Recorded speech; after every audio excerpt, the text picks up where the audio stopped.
All right, so have you ever wished you could just like hit the boost button on your energy levels? Oh, yeah. Just sleep like a log and maybe even sharpen your mind a bit. Absolutely. Turns out adding a little bit of movement into your day just might be the ticket. Yeah, it's amazing how much of an impact physical activity can have on our overall well-being. Really is. And that's what we're digging into today with this fascinating article called Fitness and Physical Activity, A Path to a Healthier Life. Okay. It's hot off the press from December 8th, 2024. Wow, very recent. Yeah. So you want to figure out the best ways to get fit, right? Yeah. This article is like a roadmap. Okay. It even has these scorecards for different activities. And I have to admit, some of the rankings really surprised me.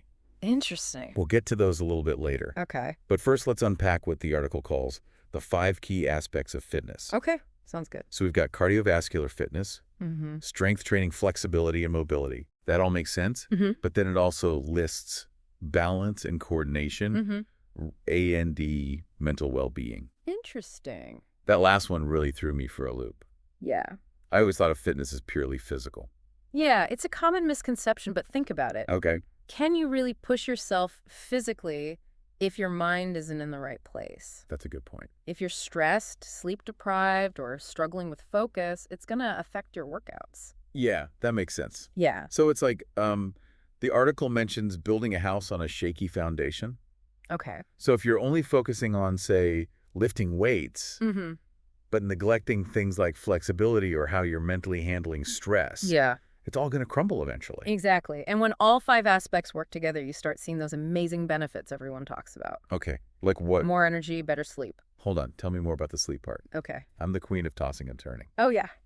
How does getting active actually help with that?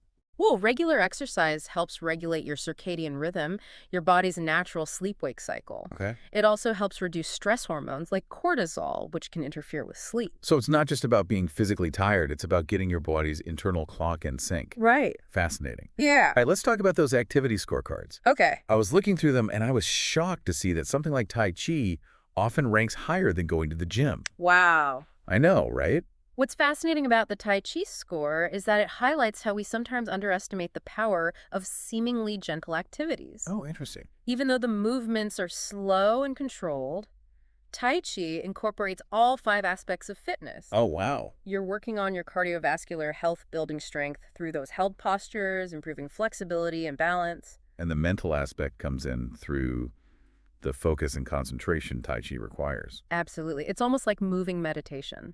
Wow. And this actually ties into a crucial point. The article makes the best workout is the one you'll actually stick with. Okay. So finding something you enjoy, whether it's dancing, swimming, hiking, or, yes, Tai Chi is key. Yeah. If you dread going to the gym, you're less likely to make it a habit. Okay, so I'm picturing this fitness menu now Okay. with all these different activities, each hitting those 5 aspects in different ways. I like that.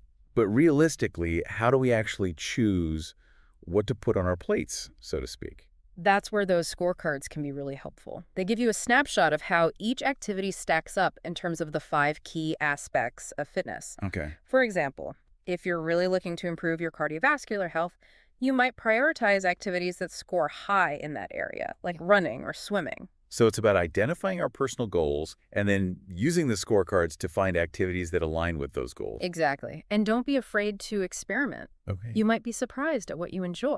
Good point. Remember, the key is to find activities that you genuinely find fun and rewarding, because that's what will make them sustainable in the long run. This is all making so much more sense now. It's not just about blindly following the latest fitness trends. It's about understanding what actually works for you and your goals. I like it. All right, but let's be real. Life gets in the way. Oh, yes. We're all busy. Motivation can be a roller coaster. Definitely. How do we actually turn this fitness knowledge into a sustainable routine? You're absolutely right, and that's where setting realistic goals comes in. Okay, Don't try to go from 0 to 60 overnight. good advice. Maybe you start with 2 workouts a week, even if they're just 20 minutes each. Okay. The key is consistency over time, not intensity right out of the gate. So instead of aiming for an hour-long gym session every day, maybe start with a brisk walk during my lunch break a couple times a week and build from there. Exactly. And don't underestimate the power of finding an accountability buddy. Oh, that's a good idea. Someone to cheer you on, swap tips with, maybe even work out with. Okay. Having that support system can make a huge difference. That's a great point. Yeah. I've definitely noticed that when I have a friend to walk with, I'm way more likely to actually lace up my shoes and get out the door. Awesome. Yeah. And speaking of getting out the door, Yeah. let's talk about another big hurdle. Many people face time constraints. Oh, yeah. Feeling like you just don't have enough hours in the day to squeeze in a workout. Sure. I feel like time is the ultimate fitness foe Right. between work and family and trying to have some semblance of a social life. Yeah. It's a constant battle to carve out time for exercise. You're definitely not alone in that feeling. But here's the thing. Okay. You don't necessarily need to block off an hour or more for a workout to reap the benefits. Really? The article actually suggests breaking up your workouts into shorter bursts throughout the day. Okay. Even 10 minutes here and there can add up. Wait, really? Yeah. So even if I can't make it to the gym, I can still get a decent workout by doing, say, 15 minutes of yoga in the morning and a quick walk after dinner. Absolutely. And remember, everyday activities count too. Taking the stairs instead of the elevator, Right. walking the dog, even gardening. Okay. All of these things contribute to your overall movement throughout the day. That's a relief. Yeah, It makes fitness feel so much more accessible. it is. But speaking of accessibility, Yeah. the article also mentions that not everyone has a gym nearby or can afford fancy fitness classes. Right. What are some options for people who might face those barriers? There are tons of great alternatives. Oh, good. Bodyweight exercises are a fantastic way to get a full body workout without any equipment. Oh. Parks and trails are perfect for walking, running, or biking. Mm-hmm. And let's not forget about the wealth of free workout videos available online. That's true. There's literally something for everyone, no matter your budget or location. So it's really about getting creative and finding what works within your own circumstances. Yeah, That's empowering. it is. But I have to admit, one thing that sometimes holds me back is the fear of getting injured. Okay.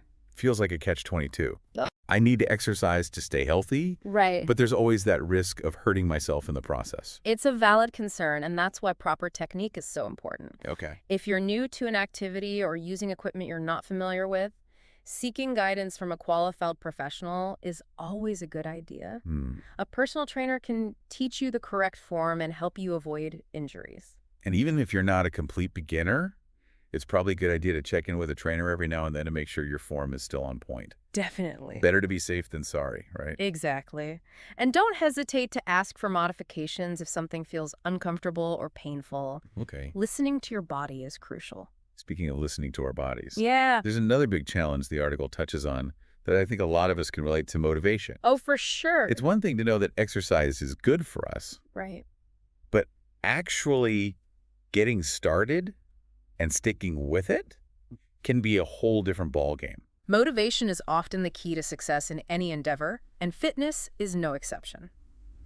One strategy that can be really helpful is focusing on the mental benefits of exercise.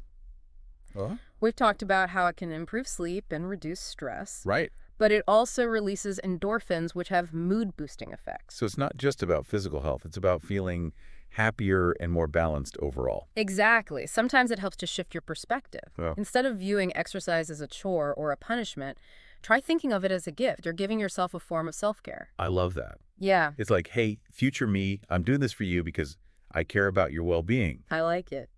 And along those lines, what about celebrating those small victories along the way? Oh, yeah, Does that help with staying motivated? absolutely. Recognizing and acknowledging your accomplishments, no matter how small they might seem, can make a huge difference. Oh, wow. Did you manage to squeeze in a 10-minute walk during your lunch break? Awesome. Uh-huh. Did you finally master that challenging yoga pose? High five. These small wins pave the way to bigger achievements over time. It's all about progress, not perfection, right? Exactly. Consistency is key, not necessarily intensity. Okay. And if you do miss a workout or two, don't beat yourself up about it. Just get back on track as soon as you can. This has been so eye-opening. I Good. feel like I've got a whole new toolkit for approaching fitness. Awesome. But before we wrap up, there's one thing that really struck me as I was reading the article. Okay. It goes into all this detail about the benefits of physical activity and how to make it a part of our lives, but it doesn't mention nutrition at all. It's like talking about baking a cake without mentioning the ingredients. You've raised a fantastic point. Yeah. While the article's focus is solely on physical activity, it's crucial to acknowledge the interconnectedness of fitness and nutrition. Right. What we eat plays a huge role in our energy levels, Hmm. our ability to recover from workouts, and our overall health outcomes. Okay. It's like two sides of the same coin. So we could have the perfect workout routine, but if our diet is full of processed foods and sugary drinks, we're not going to see the full benefits. Exactly. It's about finding a balance that works for you. Okay. Just like we need to be mindful of the types and intensity of activities we choose, we also need to pay attention to the quality and quantity of food we consume. Right. And it's not about deprivation or following restrictive diets. It's about adopting healthy eating habits that are enjoyable and sustainable over time. Wow. It's amazing how much we've uncovered just by taking a deep dive into this one article. Right. I feel like I've not only learned a ton about fitness, but also gained a whole new perspective on how it all fits together. Yeah. The mental side, the nutrition, even the time management aspect. It's all connected, and it sounds like you're starting to see those connections and how they can work together to create a healthier, more balanced lifestyle. It's like realizing that taking care of my mental well-being isn't just about meditation or therapy. It's also about making time for those activities that make me feel energized and strong. Exactly. And that sense of empowerment can ripple out into other areas of your life. Oh, wow. You start making healthier choices overall, not because you have to, but because you want to. So it's not just about fitting into a smaller pair of jeans. No. It's about feeling good in your own skin, both physically and mentally. Precisely. And that's what makes this journey so rewarding. Yeah. It's about discovering what works for you, what brings you joy, and what you can realistically maintain over time. Okay, so let's say someone's listening to this and feeling inspired to make a change. Okay. What's the first step? Where do they even begin? Start small.